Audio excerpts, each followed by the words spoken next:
Ya, jadi tentu masyarakat atau enggak pemilih memiliki inisiatifnya sendiri atau enggak memiliki motifnya masing-masing dalam memilih.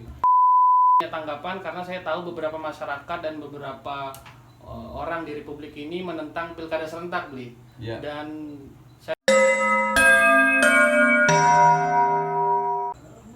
selamat datang kembali di Praga Institute.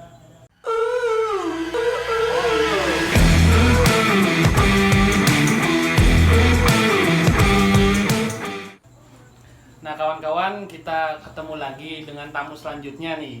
Orang hebat juga yang memang bergelut di dunia apapun, kakanda saya di perdiskusian jalanan. Nah, tapi kawan-kawan gak usah bertanya-tanya kenapa saya nggak ganti baju, karena video ini dengan video sebelumnya di tag di hari yang sama gitu. Jadi jangan komen bahwa ini orangnya kenapa nggak ganti baju gitu. Nah, di depan saya sudah ada orang yang saat ini bergelut di atau mengabdi di dunia kepemiluan. Jadi kita akan membahas sedikit-sedikit seputar pilkada serentak hari ini. Nah, di depan saya ada Bli Teddy. Mungkin silakan Bli Teddy perkenalkan nama kepada penonton dan jangan lupa berikan status Bli saat ini apa gitu. Soalnya di topinya itu menarik kalimatnya.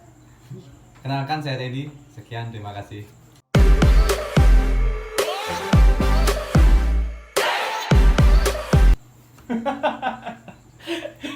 Iya, iya. Jadi Bli, hari ini belakangan ini kesibukannya apa aja itu? Kesibukan saya belakangan ini ya seperti biasa-biasanya.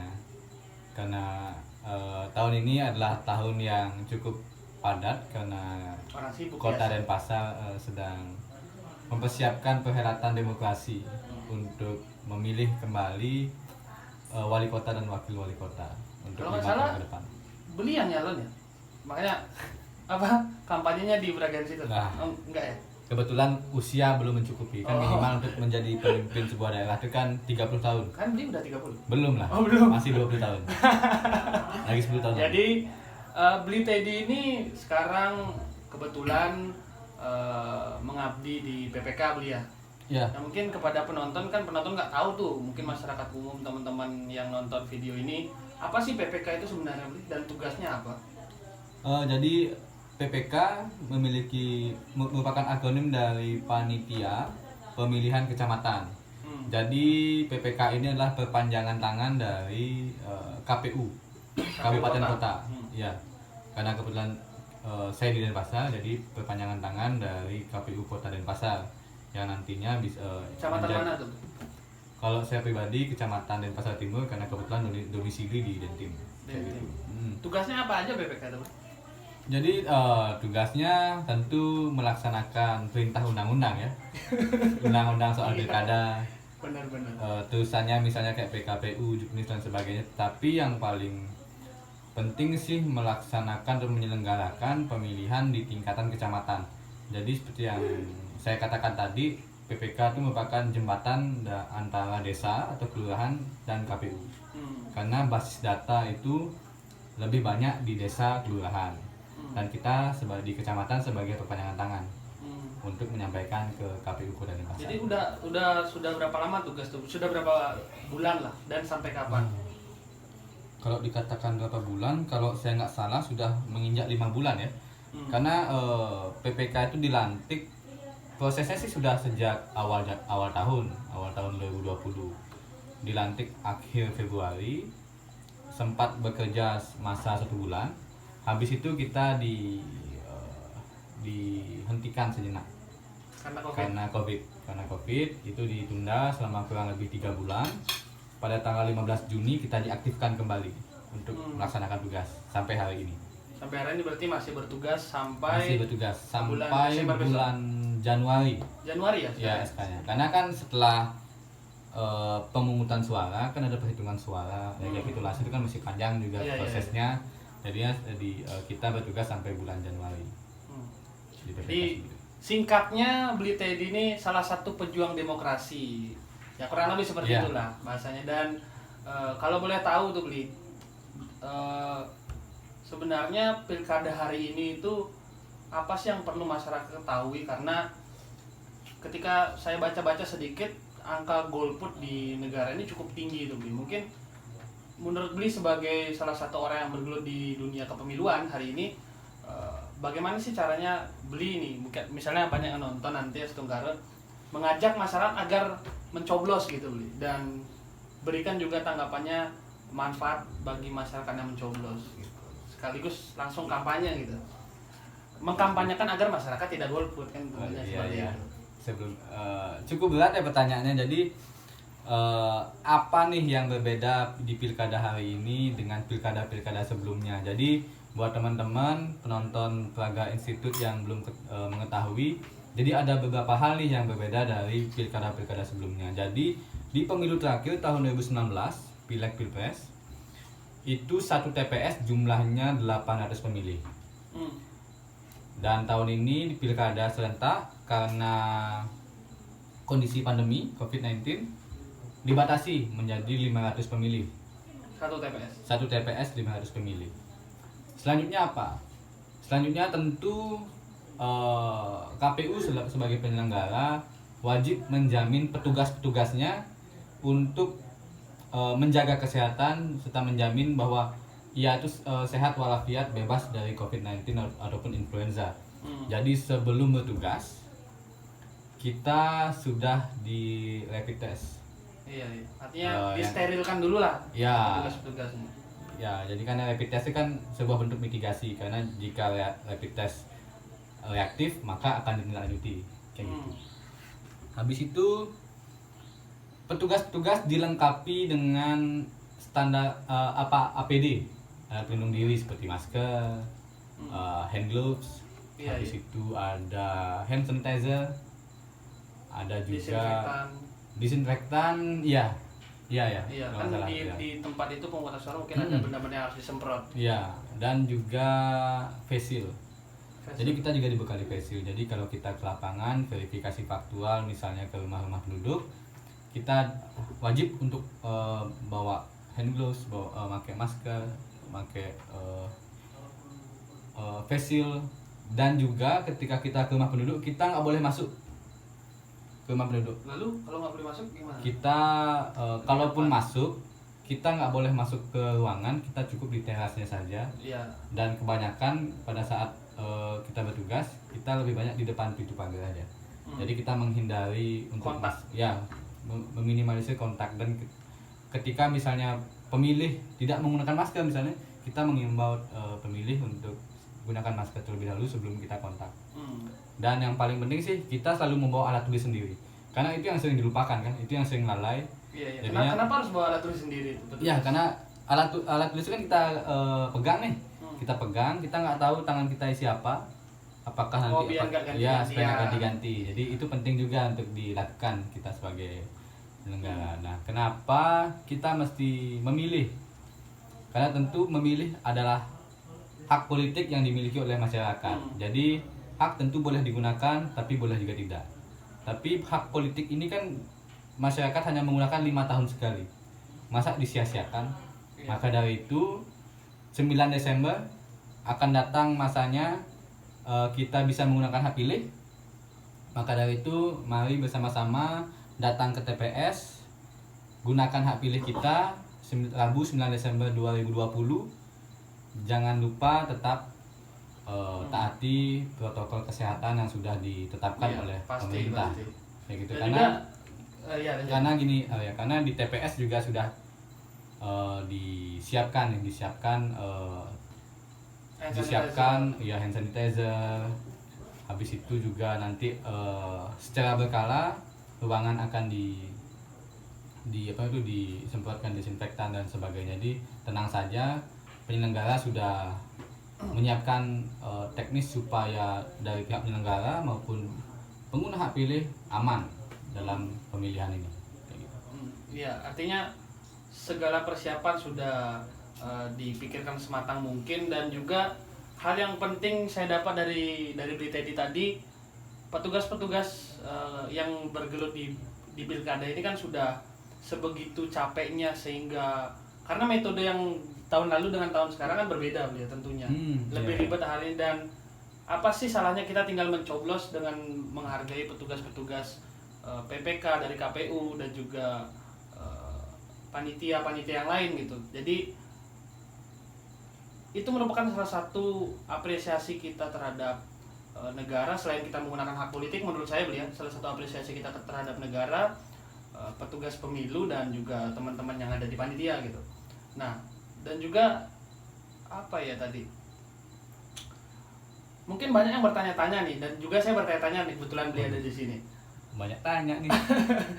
Apa namanya, kan banyak nih masyarakat yang terkonfirmasi positif corona. Iya, Nah, sudah banyak. jadi bagaimana mereka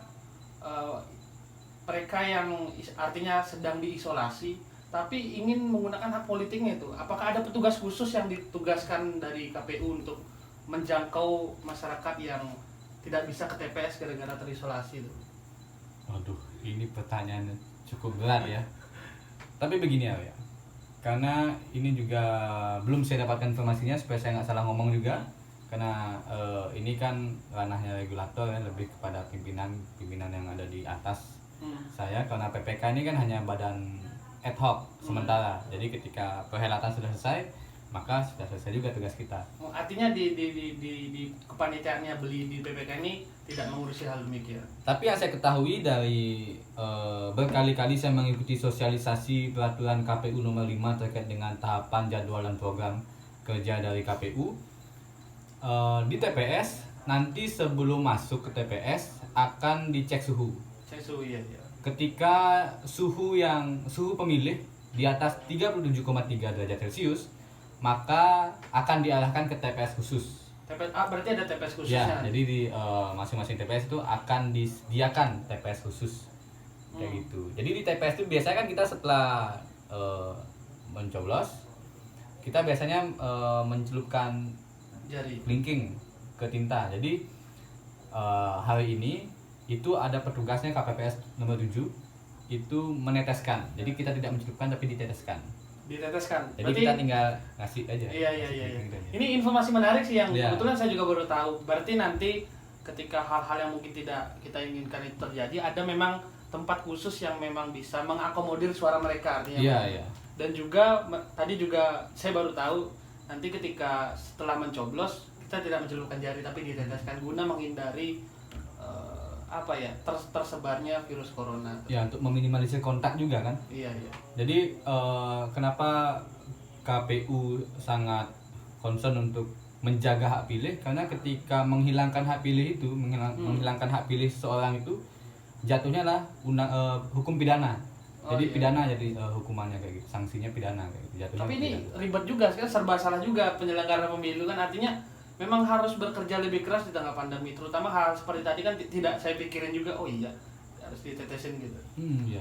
Dan TPS khusus itu mungkin biar masyarakat tahu nanti ketika artinya orang itu setelah dicek suhu di atas 37,3 derajat Celcius kan dialihkan ke TPS khusus nih. Ya. Tapi kan artinya ketika suhu badannya di atas normal, ya gimana sih bahasanya? Peter Pan dong ya, di atas normal.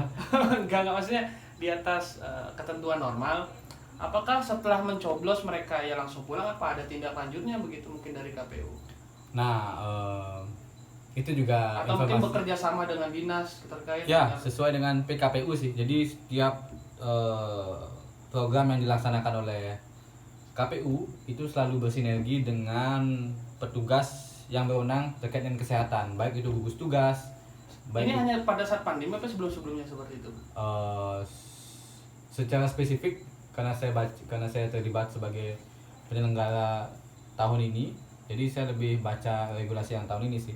Jadinya di PKPU yang sekarang itu memang melibatkan setiap tahapan, kalau bisa melibatkan petugas yang berwenang terkait dengan kesehatan, baik itu gugus tugas, satgas, atau dinas kesehatan. Jadi pasti ada.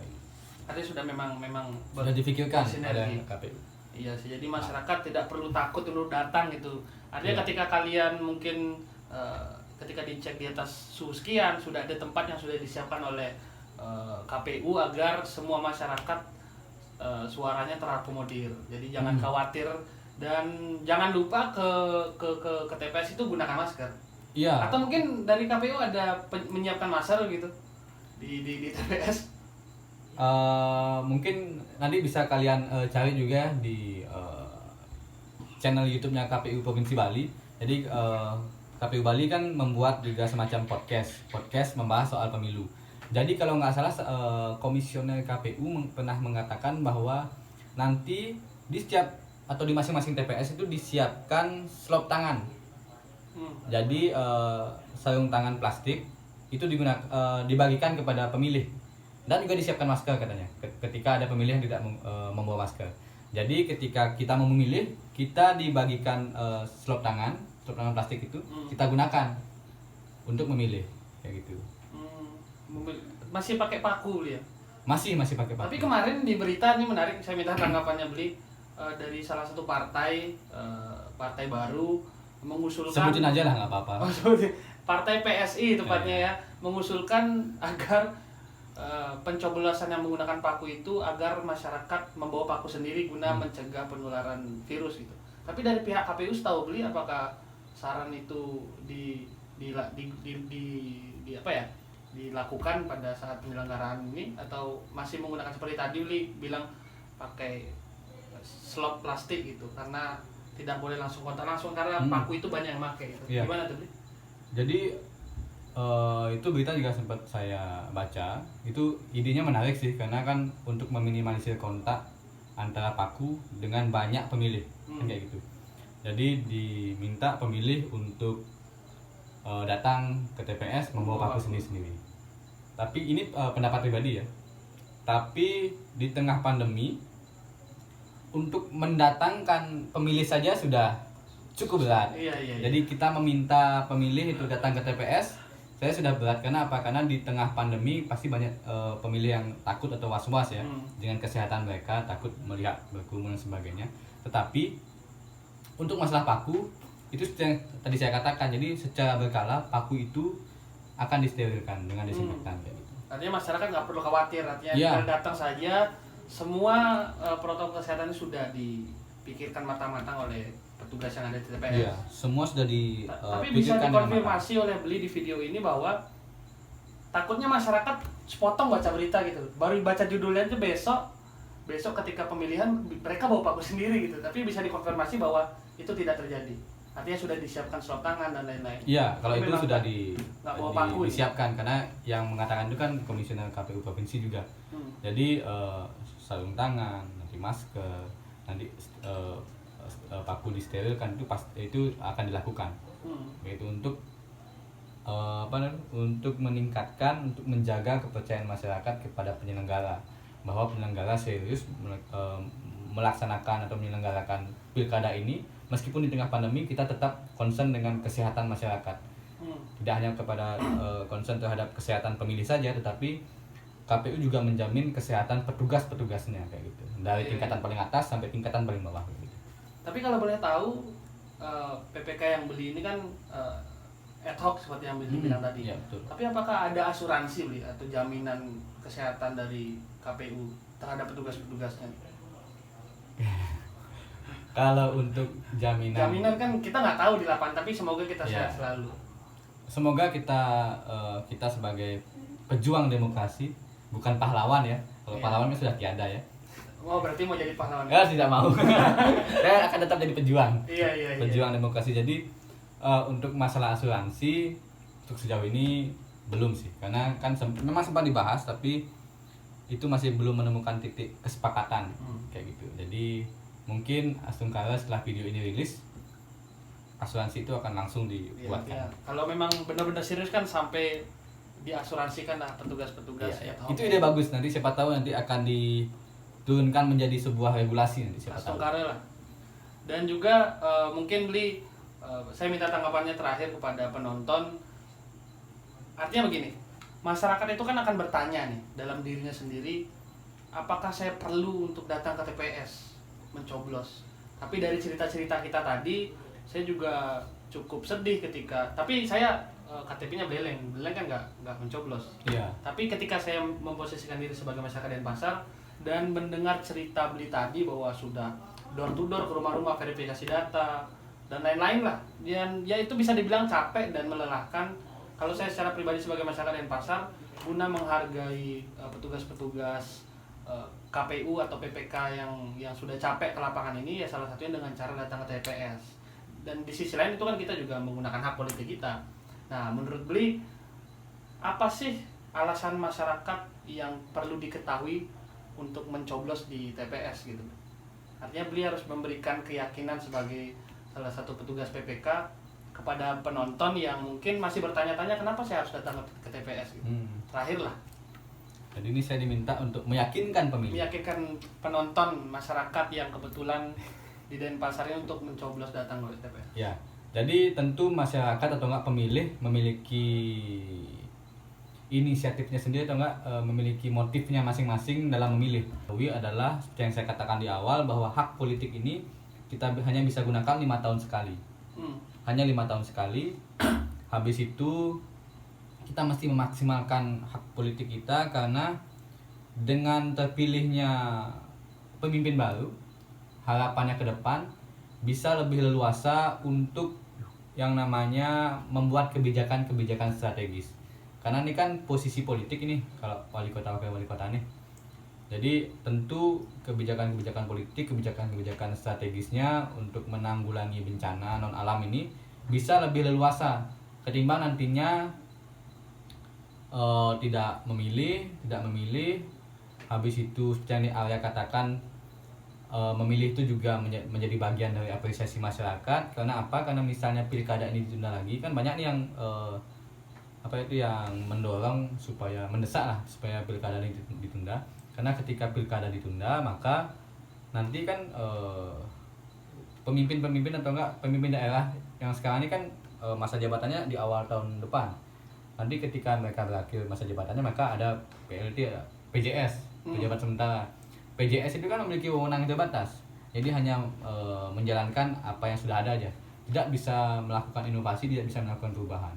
Jadi itu yang menjadi kekhawatiran. Jadi ketika gerak terbatas, otomatis inovasi-inovasi yang sudah ada di kepala tidak bisa diterapkan ke kebijakan-kebijakan guna mensejahterakan masyarakat. Itu harapan. Jadi buat masyarakat Kota Denpasar khususnya dan daerah-daerah yang lain yang juga ikut melaksanakan pilkada. Jadi jangan lupa datang ke TPS, gunakan atau enggak terapkan protokol kesehatan, gunakan masker, bawa hand sanitizer, kalau bisa gunakan sarung tangan, kacamata, kalau punya face shield gunakan face shield juga, untuk mengamankan diri sendiri dan orang banyak kayak gitu. Dan kalian akan lebih nyaman dan aman, merasa aman untuk memilih. Karena ketika pemilih juga memerhatikan kesehatan, protokol kesehatan, petugas juga merasa aman karena karena petugas pun juga sudah menerapkan protokol kesehatan juga, karena pasti akan dibagikan APD seperti itu ya sih. Jangan lupa nyoblos Rabu 9 Desember 2020. Asik. Jadi masyarakat, teman-teman yang nonton, silakan gunakan hak pilih kalian. Selain kalian menggunakan hak pilih, kita juga mengapresiasi lelahnya petugas-petugas ini yang sudah bekerja mulai dari Februari kemarin tuh ya. Terima kasih Anda sudah mengapresiasi kami. Tapi saya nggak nyoblos beli karena kata iya, nggak apa-apa. Artinya, ayolah kita sama-sama menghargai, dan harapannya tadi langsung dari orang yang bergelut di kepemiluan mengharapkan masyarakat Denpasar agar menggunakan hak pilihnya, dan jangan risau, semuanya sudah dipersiapkan dengan baik. Di sana sudah ada masker bagi masyarakat yang tidak membawa masker, sudah ada hand sanitizer, sudah disemprot disinfektan, dan pokoknya sudah steril. Dan jangan punya anggapan bahwa ketika saya mencoblos nanti akan hal-hal yang tidak diinginkan terjadi, karena itu sudah dipikirkan baik-baik oleh PKPU namanya beliau. KPU. PKPU itu peraturan KPU. Iya. Jadi di PKPU ya, itu sudah dipikirkan. Jadi semua terkait dengan bencana non alam COVID-19 ini sudah dituangkan dalam semua PKPU. Jadi silakan teman-teman penonton, masyarakat Denpasar, masyarakat Bali yang kabupatennya melakukan pilkada, pilih orang yang mungkin merasa kalian cocok untuk memimpin, karena seperti yang dijelaskan di Teddy tadi, ketika sebuah daerah itu tidak melakukan sebuah pilkada, diundur lagi, itu akan berakibat pada hal-hal lain seperti tadi bilang PJS, dan itu akan mengganggu atau menghambat perkembangan atau inovasi yang sebenarnya bisa dilakukan tapi terbatas karena dia adalah seorang PJS kan begitu kurang lebih. Nah, mungkin teman-teman silahkan kalian komen kalau kalian punya orang di Republik ini menentang pilkada serentak, Bli. Ya. Dan saya rasa itu adalah pendapat juga dan kita menghargai pendapat itu, tapi hal yang perlu kita pertimbangkan ke depan adalah bagaimana caranya kita mampu melahirkan pemimpin-pemimpin yang berkompeten di pilkada ini sebenarnya. Kalau memang pemimpin hari ini tidak berkompeten melawan pandemi, setidaknya di pilkada hari ini kalian harus menentukan pilihan yang sebaik mungkin agar pemimpin selanjutnya mampu menyelesaikan persoalan-persoalan yang mungkin menjadi keluh kesah masyarakat. Ya. Artinya jangan hanya, kalau pendapat saya pribadi Beli ya, bukan hanya berkeluh kesah gitu, tapi buktikan juga bahwa di pilkada hari ini itu melahirkan pemimpin-pemimpin yang lebih baik dari pemimpin sebelumnya. Pilkada adalah ajang untuk evaluasi. Ya, betul sekali. Jadi hashtag Teddy C Putra. Pilkada adalah ajang evaluasi. Jadi selamat menikmati videonya. Kenapa video ini kalian harus subscribe? Karena jujur Beli, bukan jujur Beli ya, jujur di konten-konten Pragen Institute ini saya tidak pernah menyiapkan pertanyaan. Jadi jawaban itu langsung gimana ya? Tidak ada jawaban yang dipersiapkan. Jadi itu langsung konstan. Jadi kalian silahkan menilai percakapan di video ini karena semuanya pure. Beli Teddy tidak tahu apa yang akan ditanyakan dan saya juga mengimprovisasi segala persoalan sehingga saya ingin mengulik-ngulik Beli Teddy. Ya sedikit Jadi belajar no settingan ya. Nggak settingan lah. No Jadi settingan. silahkan kalian subscribe channel ini, like, comment, dan share. Jangan lupa kalian datang ke TPS tanggal 9 Desember 2020 hari Rabu. Iya, betul. Jangan lupa pakai masker, jangan lupa bawa hand sanitizer, dan jangan lupa bawa gebetan. Sampai jumpa. Kok gebetan lu?